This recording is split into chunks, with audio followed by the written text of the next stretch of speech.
Bismillahirrahmanirrahim. Assalamualaikum warahmatullahi wabarakatuh. Waalaikumsalam. Waalaikumsalam warahmatullahi wabarakatuh. Alhamdulillahilladzi wassalatu wassalamu ala Muhammadi ajmain amma ba'du. Pertama-tama marilah kita panjatkan puja-puji beserta syukur kehadirat Allah Subhanahu wa taala yang mana atas rahmat dan karunia-Nya kita bisa berkumpul dalam acara ini dengan keadaan sehat walafiat. Tak lupa sholawat berserta salam semoga tetap tercurah limpahkan kepada junjungan kita Nabi Muhammad SAW, kepada keluarganya, sahabatnya, tabiin-tabiatnya, mudahan sampai ke umatnya. Amin. Yang terhormat Ibu Eli selaku guru mata pelajaran biologi dan teman-teman yang saya sayangi. Pada kesempatan kali ini kami akan membahas tentang struktur, fungsi, dan hubungan dalam kehidupan sehari-hari organ ekskresi, ginjal, dan kulit. Nanti ada beberapa peraturan atau ketentuannya, yaitu saat presenter menjelaskan jangan ada anggota lain mengaktifkan mikrofonnya kecuali ada instruksi. Dan pada saat sesi tanya jawab 3 pertanyaan. Untuk mempersingkat waktu, saya Eka Listiani Zakia sebagai host mempersilahkan pertemuan ini kepada moderator Ripa Dewi Oktaviani Sukmana. Untuk itu, tempat dan waktu saya persilahkan. Terima kasih kepada host yang sudah memberikan waktunya. Perkenalkan, nama saya Ripa sebagai moderator, Hilda sebagai pemateri 1, Eno sebagai pemateri 2, Nadia sebagai pemateri 3, dan Ajeng sebagai pemateri 4. Untuk mempersingkat waktu, saya persilahkan kepada pemateri untuk menjelaskan waktu dan tempat. Saya persilahkan. Baik, Assalamualaikum warahmatullahi wabarakatuh. Waalaikumsalam. Sebelumnya, saya ucapkan terima kasih banyak kepada moderator yang telah memberikan saya kesempatan untuk menjelaskan materi berkenaan dengan sistem ekskresi pada manusia. Untuk lebih jelasnya, mari kita simak file berikut ini.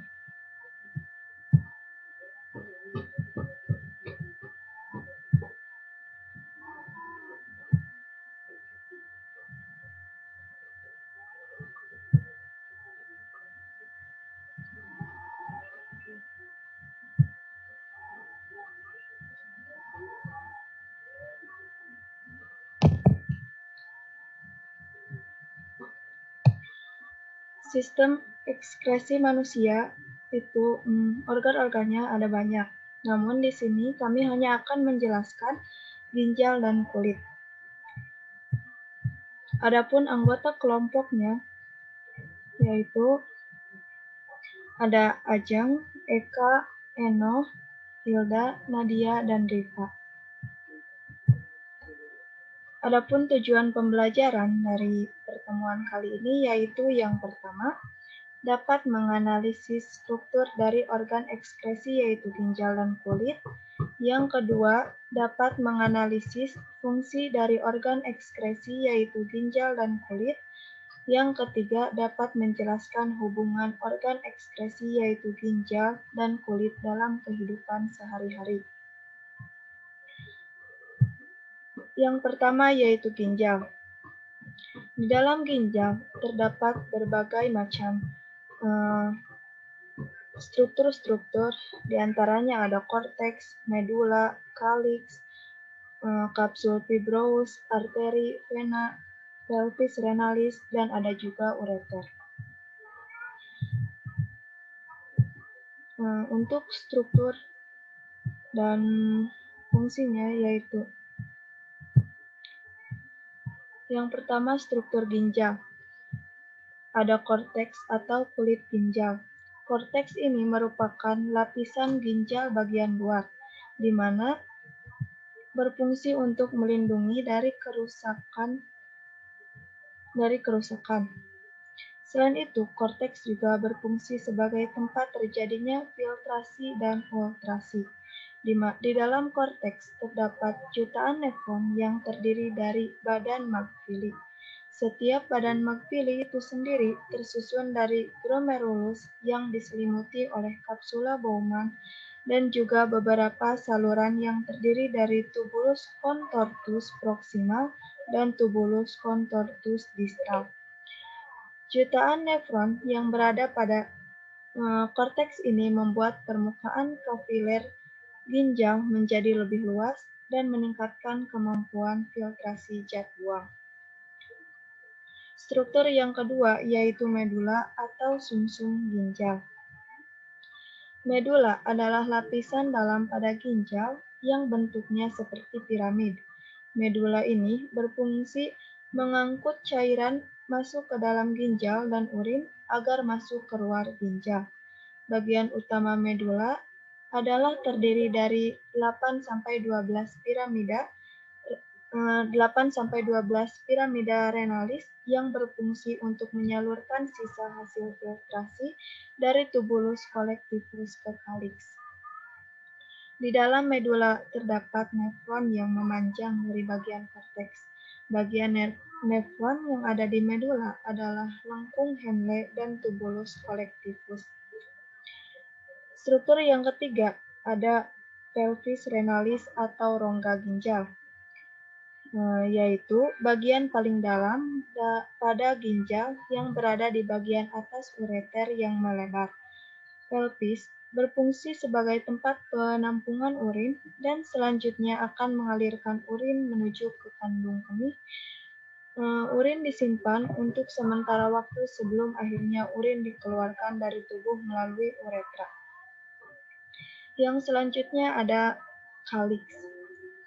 Kalix merupakan bagian yang terdapat dalam pelvis ginjal. Bagian ini berfungsi untuk mengumpulkan cairan tubuh sebelum disalurkan ke kandung kemih. Kelebihan sisa cairan tubuh, racun, dan limbah yang tidak diperlukan tubuh akan terkumpul menjadi urin di bagian nefron, lalu dialirkan menuju kalix ginjal. Yang kelima ada arteri ginjal. Berfungsi untuk membawa darah yang kaya akan oksigen dari jantung ke ginjal untuk proses filtrasi alias penyaringan. Yang keenam ada vena ginjal. Berfungsi untuk membawa darah yang disaring dari ginjal kembali ke jantung. Yang ke-8 ada kapsul fibrous, merupakan membran transparan yang berserat dan membungkus organ ginjal. Serat pada kapsul fibrous ini sangat kuat karena disusun oleh kolagen dan juga elastin. Yang ke-8 ada ureter, adalah tabung otot dengan panjang 20-30 cm dan diameter maksimal sekitar 1,7 cm. Berfungsi untuk mendorong urin ke dalam kandung kemih.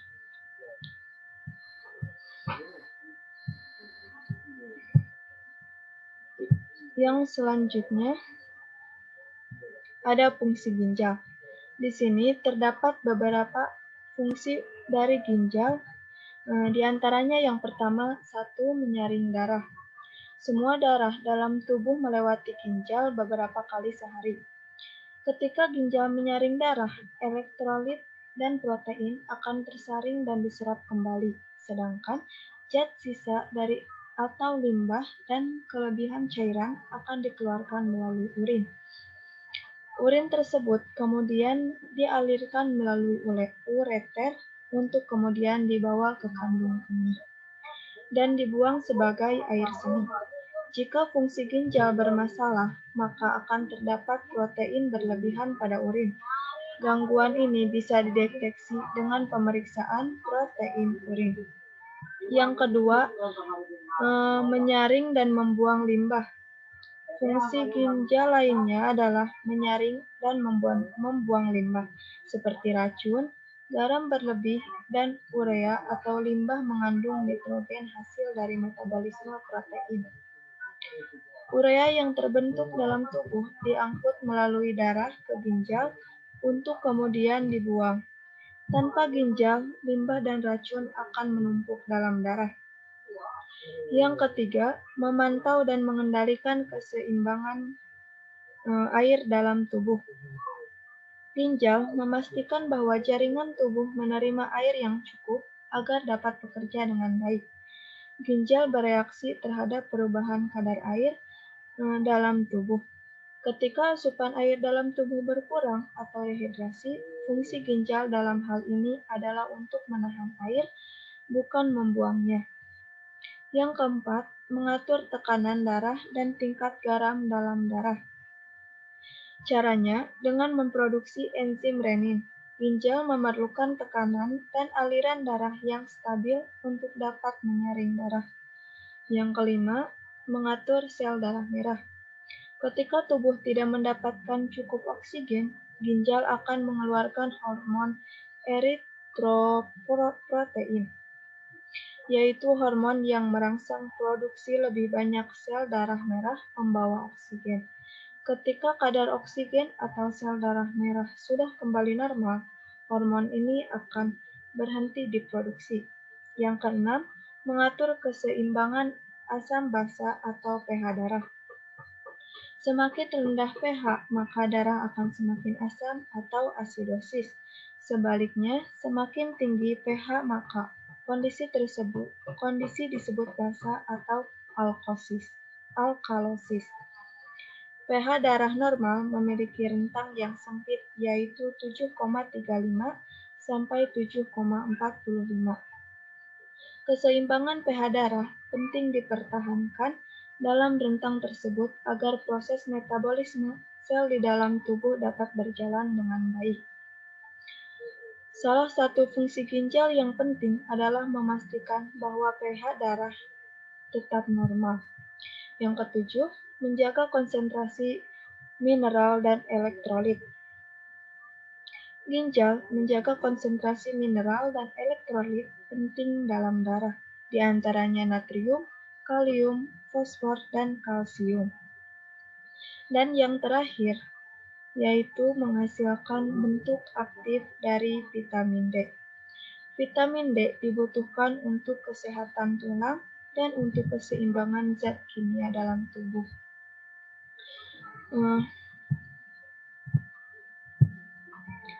Untuk fungsi mungkin hanya segitu, dan untuk selanjutnya ada hubungan ginjal dalam kehidupan sehari-hari yang akan dijelaskan oleh Enoh Utami. Untuknya saya persilahkan. Terima kasih untuk Hilda. Saya lanjutkan materinya, yaitu mengenai hubungan dalam kehidupan sehari-hari.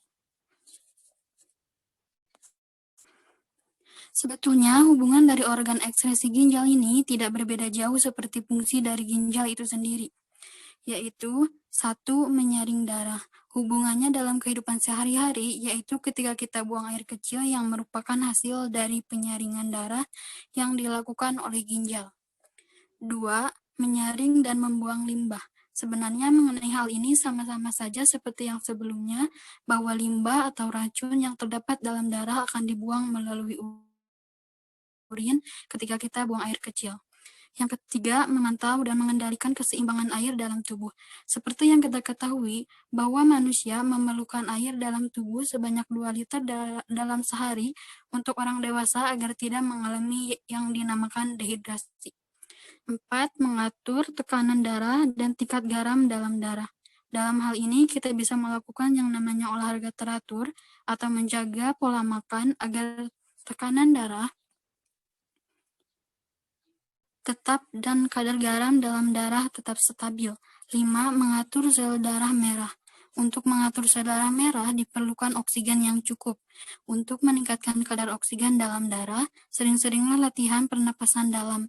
Menghirup dalam-dalam dan teratur tidak hanya meningkatkan kadar oksigen dalam darah, tapi juga bisa meningkatkan energi dan membersihkan paru-paru.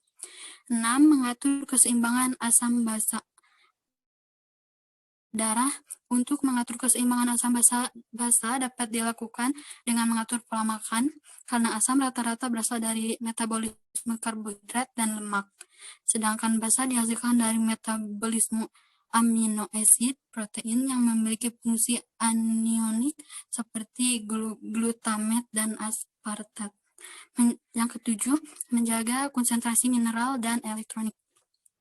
Cara yang dapat dilakukan yaitu mencukupi cairan, tidak meminum air putih secara berlebihan, dan meminum minuman mengandung elektrolit sesudah berolahraga. 8. Menghasilkan bentuk aktif dari vitamin D. Vitamin D dapat dihasilkan dari mengkonsumsi ikan, susu, jamur, dan lain-lain. Yang kedua, mengenai kulit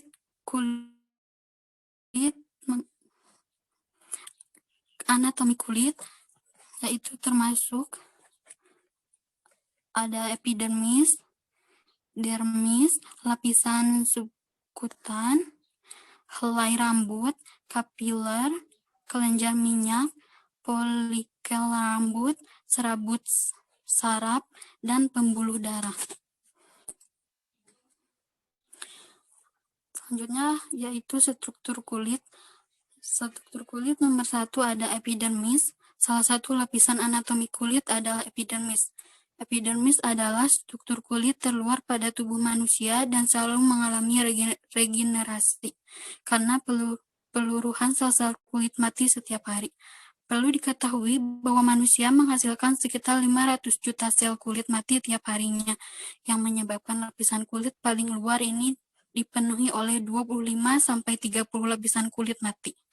Disinilah fungsi epidermis bekerja. Adapun fungsi epidermis yang utama adalah membentuk sel-sel kulit baru. Sel kulit diproduksi di bagian dasar epidermis. Sel-sel kulit yang baru terbentuk akan terdorong mencapai lapisan kulit paling luar dalam waktu 1 bulan untuk menggantikan sel-sel kulit mati.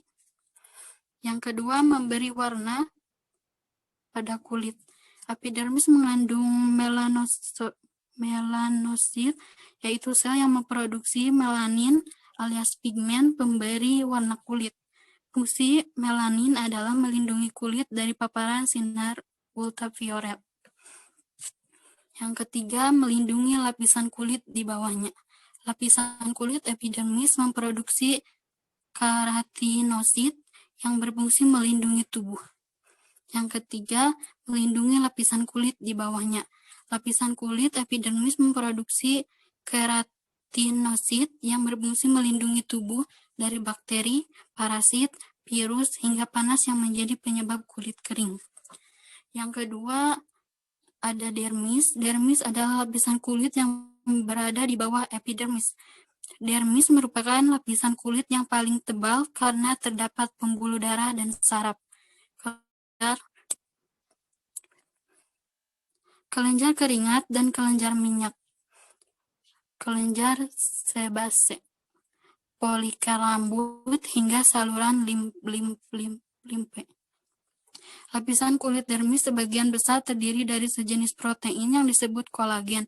Fungsi kolagen adalah membuat kulit terlihat kenyal dan kencang.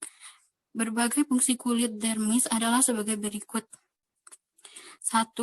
Merasakan sakit dan sentuhan. Pada lapisan dermis terdapat ujung-ujung saraf dengan reseptor yang berfungsi mengirimkan sinyal kepada otak untuk merasakan sensasi sentuhan, sakit, gatal, panas, dingin, dan lain-lain.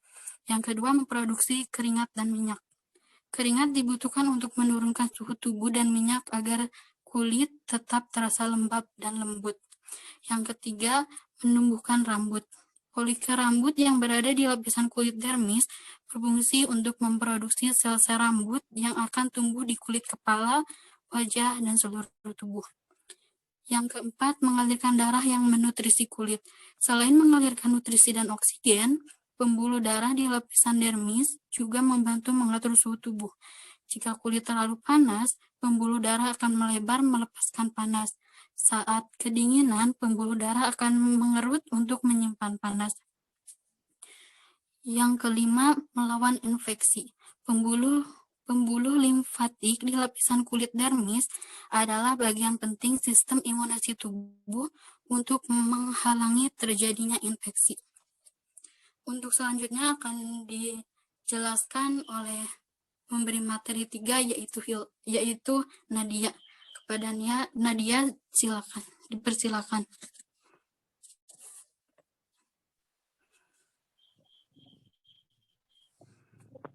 Terima kasih kepada Ino.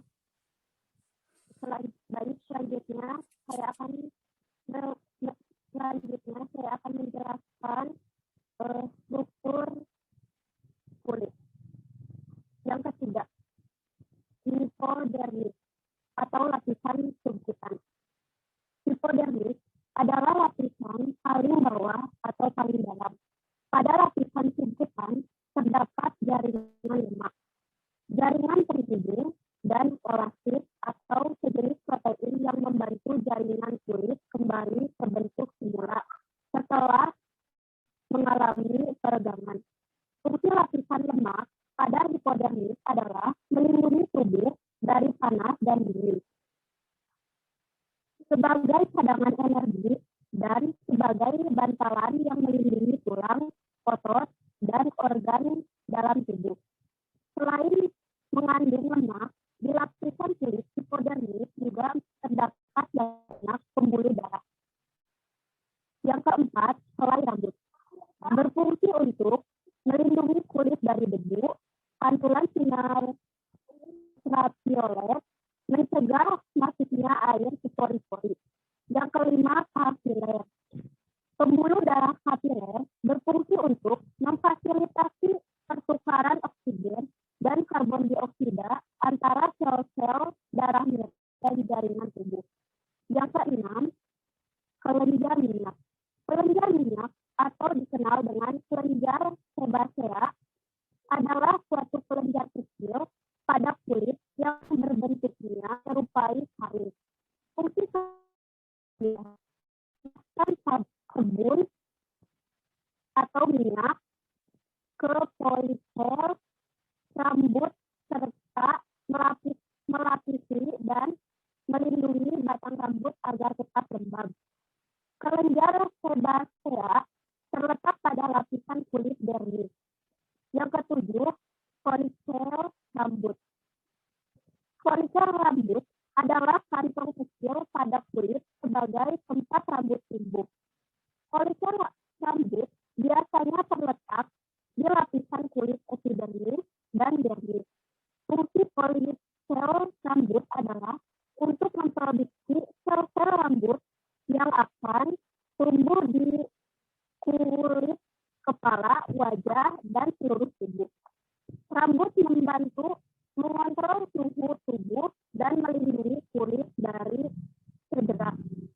Folikel rambut terhubung dengan otot arrestor fili atau otot rambut, yakni otot kecil yang saat berkontraksi dapat menyebabkan rambut menjadi tegak dan merasakan sensasi merinding.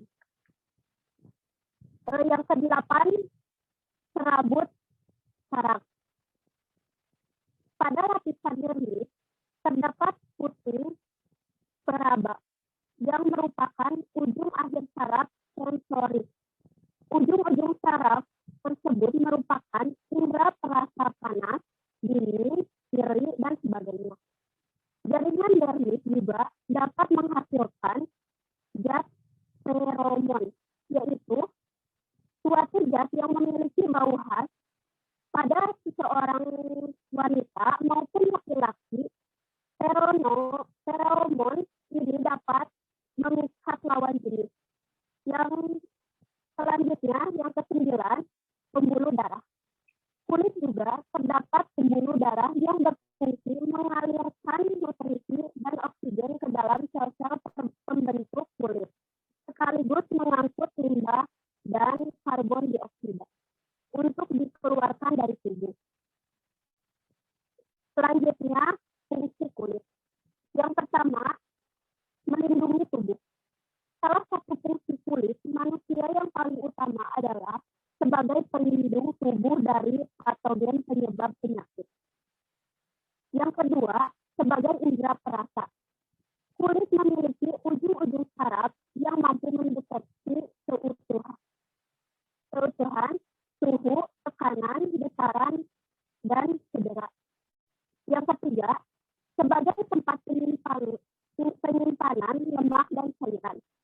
Fungsi lemak ini yang dapat melindungi tubuh dari panas dan dingin, sebagai cadangan energi dan sebagai bantalan yang melindungi tulang, otot, dan organ dalam tubuh. Yang keempat, mengatur suhu tubuh. Kulit mampu menjaga suhu tubuh tetap normal. Jika kulit terlalu panas, pembuluh darah akan melebar, melepaskan panas. Saat kedinginan, pembuluh darah akan mengerut untuk menyimpan panas sehingga suhu tubuh tetap normal. Yang kelima, fungsi kulit manusia lainnya. Fungsi kulit manusia lainnya adalah menahan air untuk mencegah nutrisi-nutrisi terbuang dari kulit. Selain itu, kulit tubuh manusia juga berfungsi mengendalikan keluar cairan tubuh dengan cara mencegah penguapan air. Kulit juga menjadi tempat dibentuknya vitamin D yang berguna bagi tubuh. Materi selanjutnya akan dibacakan oleh Ajeng. Waktu dan tempatnya dipersilakan. Terima kasih Nadia. Saya akan melanjutkan mengenai hubungan dalam kehidupan sehari-hari. Yang pertama, melindungi tubuh. Kita mandi setiap hari merupakan bentuk pelindungan bagi kulit maupun bagi tubuh untuk mencegah adanya penyakit yang disebabkan oleh bakteri yang merusak tubuh. Yang kedua,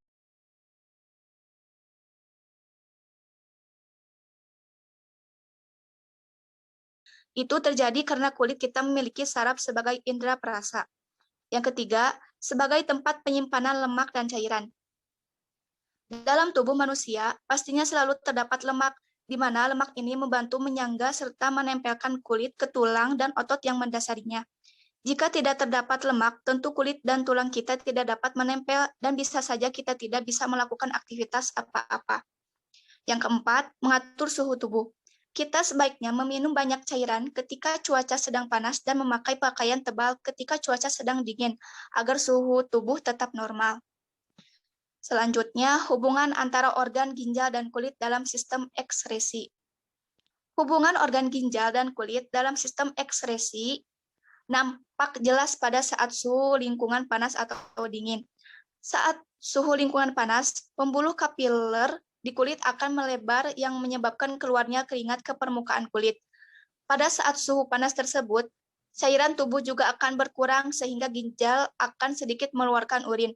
Hal tersebut berlaku sebaliknya jika suhu lingkungan atau suhu tubuh dingin.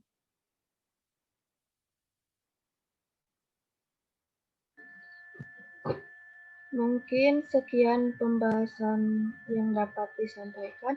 Untuk selebihnya saya serahkan kembali kepada moderator. Alhamdulillah pemaparan materi telah selesai. Acara selanjutnya adalah sesi tanya jawab. Jika ada yang bertanya, silahkan open mic. Dan jangan lupa sebutkan namanya.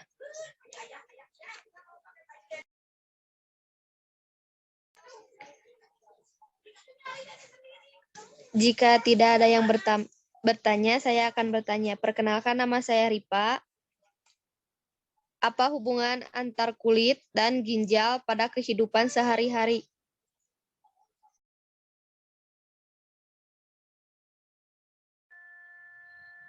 Hubungan antara ginjal dan kulit dalam kehidupan sehari-hari sebetulnya tadi sudah dijelaskan oleh Ajeng dan mungkin sudah jelas ya tadi yang dikatakan Ajeng bahwa kulit dan ginjal banyak sekali hubungannya. Apakah bisa dimengerti? Sudah. Ya, baik. Apa ada yang mau Jika ditanyakan?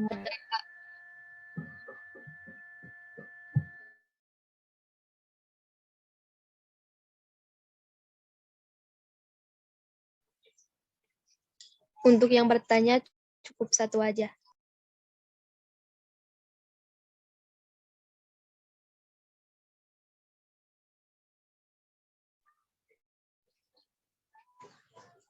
Jadi kesimpulan materi kali ini yaitu mengenai struktur ginjal yang terdiri dari korteks, medula, pelvis, calx, arteri ginjal, pena ginjal, kapsul fibrous, dan ureter. Struktur kulit terdiri dari epidermis, dermis, hipodermis, helai rambut, kapiler, kelenjar minyak, folikel rambut, serabut saraf, dan pembuluh darah. Lalu, fungsi ginjal yaitu menyaring darah, menyaring dan membuang limbah, memantau atau mengendalikan keseimbangan air dalam tubuh, mengatur tekanan darah dan tingkat garam dalam tubuh, mengatur sel darah merah, mengatur keseimbangan asam basa darah, menjaga konsentrasi mineral dan elektrolit, menghasilkan bentuk aktif dari vitamin D. Lalu, fungsi kulit yaitu melindungi tubuh sebagai indera perasa, tempat penyimpanan lemak dan cairan, dan mengatur suhu tubuh. Alhamdulillah semua acara telah selesai. Mohon maaf jika ada kesalahan. Saya bagi ini acara kepada host. Baik, terima kasih kepada moderator dan presenter yang telah menyampaikan argumen dan materinya. Semoga apapun materi yang telah diberikan oleh presenter dapat bermanfaat dan mungkin bisa membuat para pendengar lebih tertarik lagi untuk mempelajarinya lebih dalam lagi. Dan saya juga sebagai host memohon maaf sebesar-besarnya apabila dalam acara ini berlangsung ada kata-kata yang salah atau menyinggung hati para pendengar. Sekian dari kami. Mohon maaf apabila banyak kesalahan. Terima kasih. Wassalamualaikum warahmatullahi wabarakatuh. Waalaikumsalam.